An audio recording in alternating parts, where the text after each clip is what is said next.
She glowed in the dark, not metaphorically, literally. In the years after World War I, in factories in Orange and Newark, New Jersey, young women walked home from their evening shifts, faintly lit up.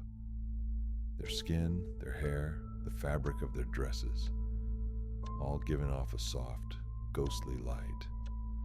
Their co-workers had a nickname for them, the Ghost Girls. The glow came from radium dust. It had settled into their skin, their hair, their clothes, all day, every day, for years. And it wasn't an accident. It was the job. Some of the women thought it was fun.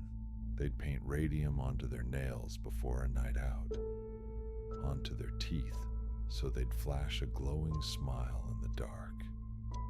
Nobody told them it was killing them. This is the story of the Radium Girls and the company that knew exactly what it was doing to them. The year is 1917. World War I is raging, and one substance is more valuable than almost anything else in America: radium.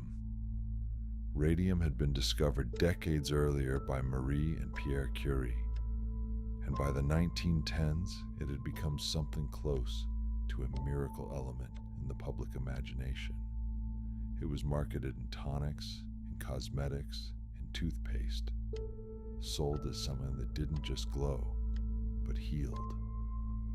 Companies like the U.S. Radium Corporation in Orange, New Jersey, and the Radium Luminous Materials Corporation in Newark used it for something more practical: watch dials, clock faces, and military instrument panels that needed to glow in the dark. For that, they needed painters, precise, careful, cheap labor, and they found it in young women, some barely more than teenagers. Catherine Schaub started at the Newark plant at just 14 years old. It was considered a good job, better pay than most factory work available to women at the time. And there was a strange glamour to it. You went home glowing. To paint the tiny numbers on a watch face, a brush needs a fine point. Rags wasted paint. Water slowed production. So the women were taught a technique: lip, dip, paint. Put the bristles between your lips. Shape the tip with your tongue. Dip the brush in radium paint, paint the dial, then do it again and again, hundreds of times a day. Every single time, they swallowed a small amount of radium. Meanwhile, just a few feet away, the chemists and supervisors handling the exact same material wore lead aprons. They used tongs and screens to keep it at a distance. The women were never told why. The first cracks appeared quickly, even if no one understood what they were looking at yet. In her very first year on the job, in 1917, Catherine Schaub broke out in acne she couldn't explain. It seemed minor.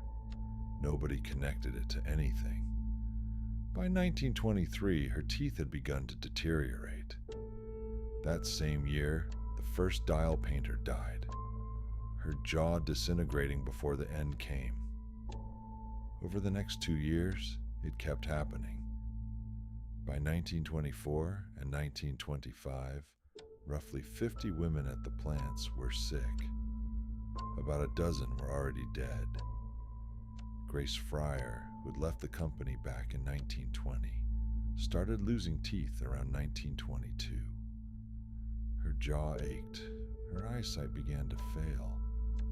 Doctor after doctor found bone decay they couldn't explain, because almost none of them thought to ask what she used to do for a living. It wasn't until 1925, 3 years after her symptoms began, that a doctor finally made the connection the company had known before any of this became public. U.S. Radium Corporation had hired researchers from Harvard School of Public Health, Cecil and Catherine Drinker, to examine conditions at the plant. Their findings were damning. environment saturated with radioactive dust, and workers with no protection whatsoever. The company's president, Arthur Roeder, rejected the findings outright. He told the public the women's health problems came from, in his words, an infection outside of the factory. Then it got worse. The drinkers' report had been submitted to New Jersey's Department of Labor, but with the results quietly altered to make the company look better than the original findings showed. At the same time, the company pushed a different narrative in public, that the women were suffering not from radium poisoning, but from syphilis, a calculated smear aimed at a workforce of young women, designed to make their communities doubt them instead of the company. It was Dr. Harrison Martland, a Newark County physician, who cut through it. By measuring radioactivity in both the living and the dead, Martland proved, scientifically, that the women's illnesses traced directly back to the radium they'd been told was harmless. Grace Fryer wanted to sue. It took her 2 years just to find a lawyer willing to take the case against a well-funded corporation. In May of 1927, she finally filed suit in the New Jersey Supreme Court, represented by attorney Raymond Barry. She wasn't alone.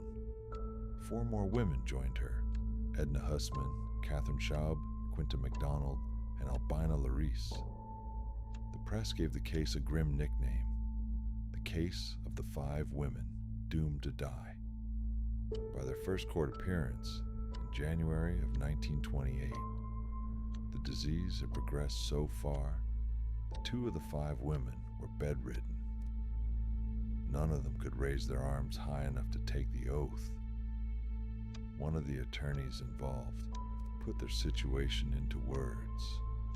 When you have heard that you are going to die, that there is no hope, and every newspaper you pick up prints what really amounts to your obituary, there is nothing else.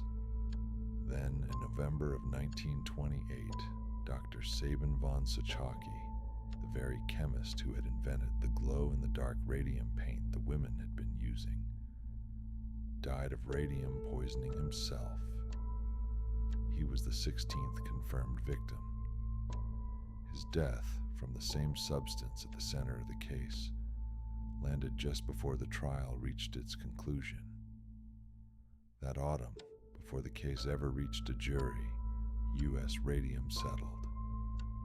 Each woman received $10,000 up front, $600 a year for the rest of her life, and full coverage of medical and legal costs. It wasn't justice. It was a number attached to their remaining time. The settlement didn't save them. Grace Fryer died on October 27th, 1933. She was 34. Catherine Schaub died the same year. She was 31, and she spent her final years in a private sanitarium in New Jersey. The same young girl who, at 14, had been told to put a paintbrush to her lips to get a better point. All 5 of the original plaintiffs were dead within the decade, but their case did not disappear with them. It became a legal foundation.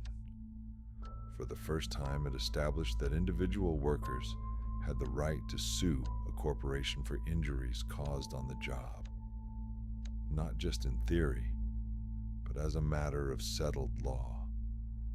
It laid groundwork for what would eventually become modern occupational disease protections in the United States.